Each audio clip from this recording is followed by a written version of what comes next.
Namaste, welcome back to our English class. Today we are going to discuss an important topic, that is verb. Before that, I'll show you some of your friends. Let's look.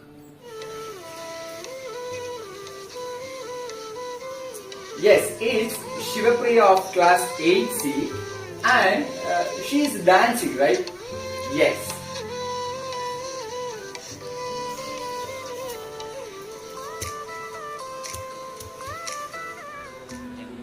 And next look. Yes, it's Rohit Dev of class 8A and yes, he's eating, right? Yes.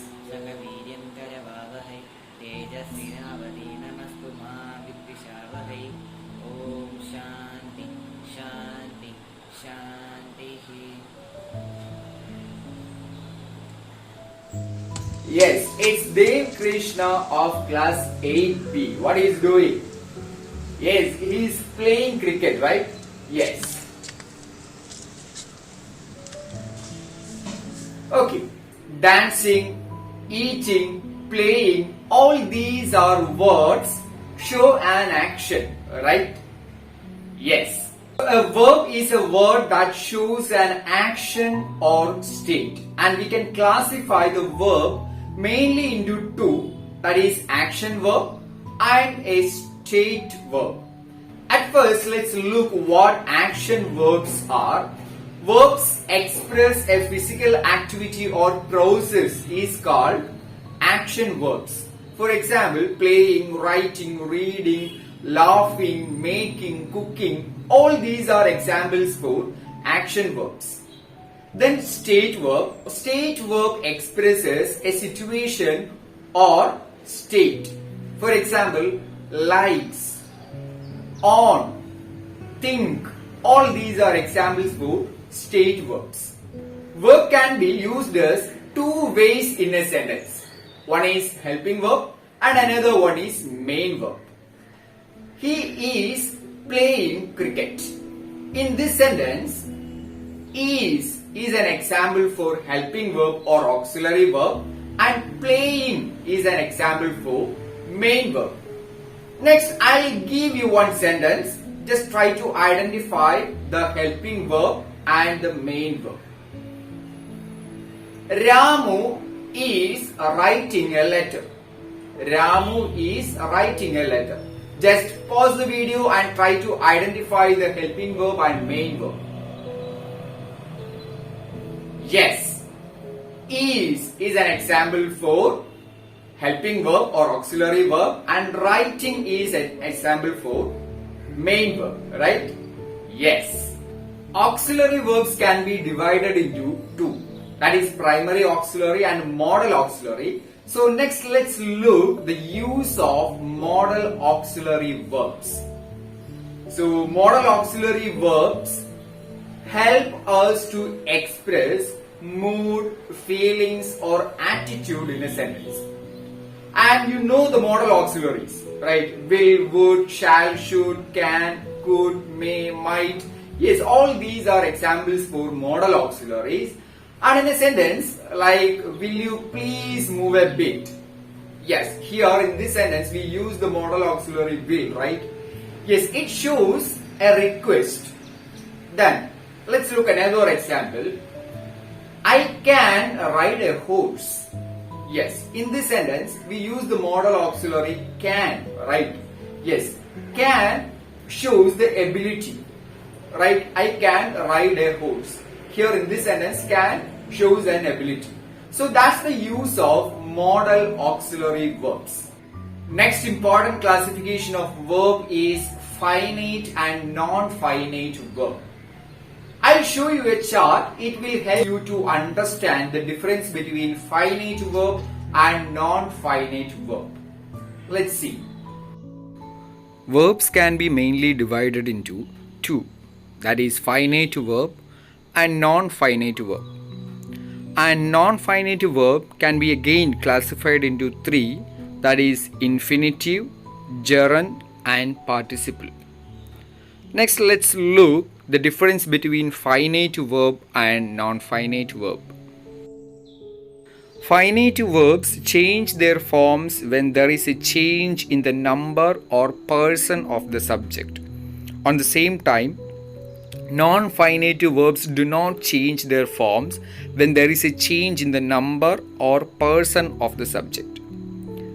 And finite verbs having different forms in different tenses. And non-finite verbs can be again divided into three types, that is infinitive, gerund and participles. Next, let's look some of the examples. In finite verbs, he ate an apple. He eats an apple. Look at the difference. The first sentence, he ate an apple, that sentence is in simple past tense. So we use the V2 form of the verb. He ate an apple. But in the second sentence, he eats an apple, it's in simple present tense. So we use the V1 form of the verb. He eats an apple. The verb change its form based on the tense. And the last one, they eat an apple. See, he eats an apple and they eat an apple. Again, the first one, he is a singular subject, so we use the singular form of the verb. He eats. And the next sentence, they eat an apple. They is a plural form of the subject. So they plural subject. So we use plural form of the verb eat. They eat an apple. Next, non-finite verbs. Look at the examples. Swimming is a good exercise. This sentence is an example for a gerund. So ing form of the verb used as a noun. Here swimming, actually the swimming is a verb, but here the word swimming is used as a noun. So swimming is a good exercise. There is no change in that verb. Then he is eating an apple. They are eating an apple. The subjects are different in these two sentences. In first sentence, he is eating an apple. In this sentence, he is a singular subject, but eating is constant. Eating, there is no change in that verb. The next one, they are eating an apple. In that sentence, they is a plural subject, but eating, there is no change in the verb. Eating. So eating is constant in both sentences. Here in non-finite verbs, verb doesn't change its form based on the subjects or tense. That's the difference. Next, we are going to discuss different types of non-finite verbs. They are infinitives, gerund, past participle and present participles.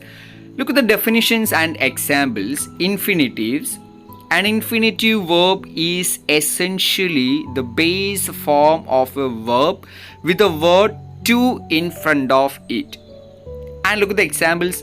I like to sleep in the afternoon.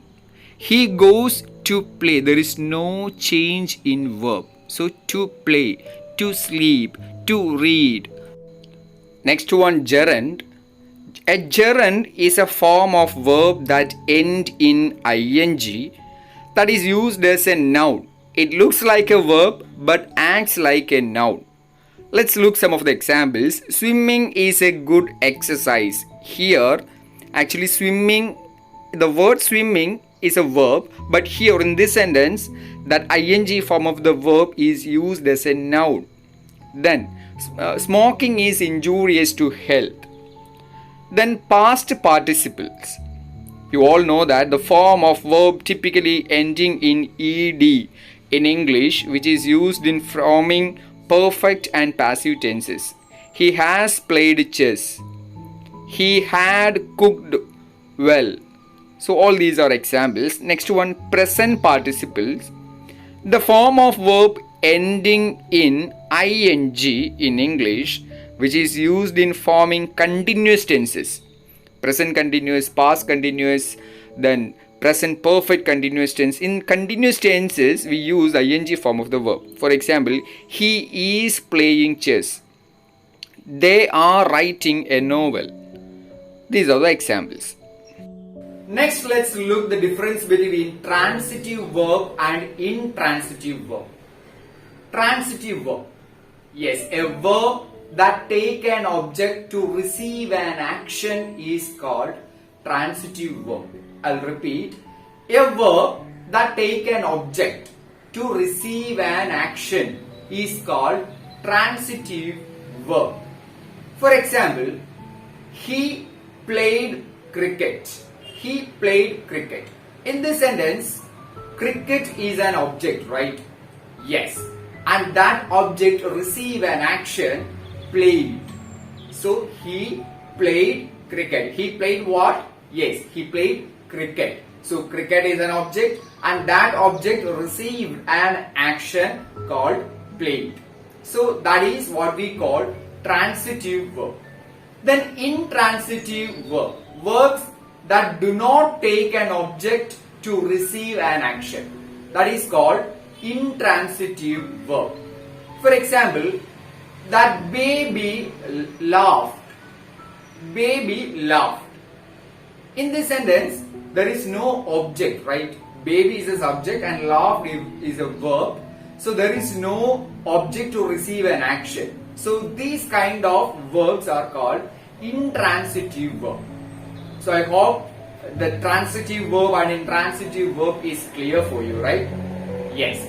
So team, I hope you all understood this topic verbs very well. So thank you guys. See you in the next class.